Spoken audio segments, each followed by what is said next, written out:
Next song coming up, that's called the Spawn of Seth. With that song, it's I'll say the lyrics, it's a little bit science fiction, fantasy, but it's also based on all the mythological figures.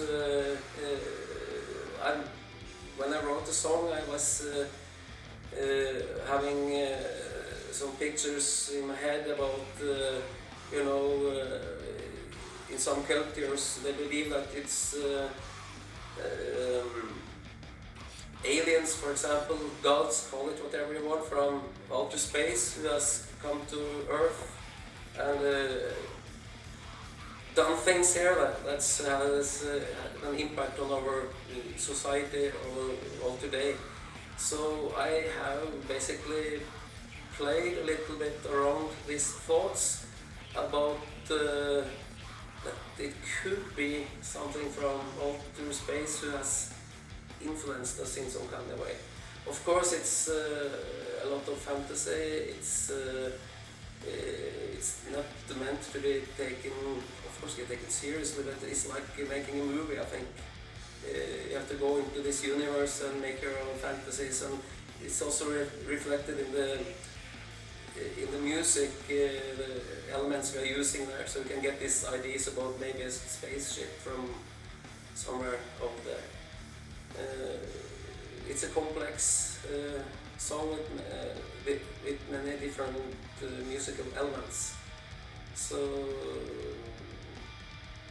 yeah, I think that's the most important things I can say now about that. So hope you like it.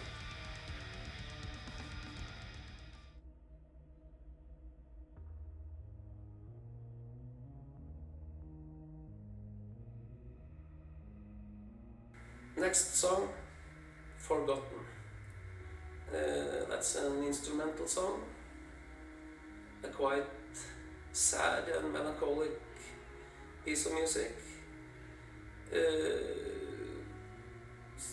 Sometimes I don't like to go too much into explaining everything.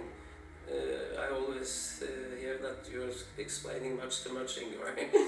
But I have to tell you, when I made this little instrumental piece of music, I had in mind all the people who have suffered through the history because of religion. I am to be as concrete as possible. Sometimes when I listen to this song, I have a picture in my head about the witch who is burned because of her belief. What I think is the most sad thing about this part of our history is that it's so many good people who died in the name of God. I think it's so sad, and for me this is like a tribute, or what should I say, we shall not forget this poor people, I think, and so that's also why I named it Forgotten. But they are not forgotten. Many of us remember these people and have a big respect for what they did. I think that's the basic idea behind this song.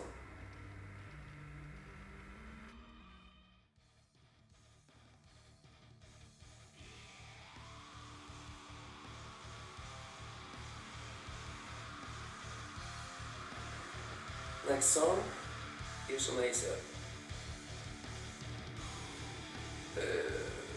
It's one of the most complex musical pieces on the album, perhaps. Sometimes I like to, push the limits a little bit. We are this in many of our songs and also this one. It's quite heavy, progressive elements of music, and well, this is this kind of song. When it comes to the lyrics, I don't think I should say too much, but it has to do with the person or persons who can't find peace in life. Going back to this theme again, it's really a person who are suffering in some kind of way. It could be mental, it could also be because sickness, illness, that you really have a terrible life, and this person is basically waiting for the final shot and die. So you could say it's a sad song, it's not so much hope to find there, but it's still, I hope that it can still touch people in a way so they get something out of it, not necessarily only negative, if you understand what I mean. Because even if you are playing dark music, the lyrics are negative in a kind of way, it still can opens up the heart in people I've seen through the years. So I think that even in an album as the new CREST of Darkness, which is so dark and so much, it lies so much sorrow, desperation, but still I think that you can have a good and also quite positive feeling when you're listening to the album. So at least I hope so.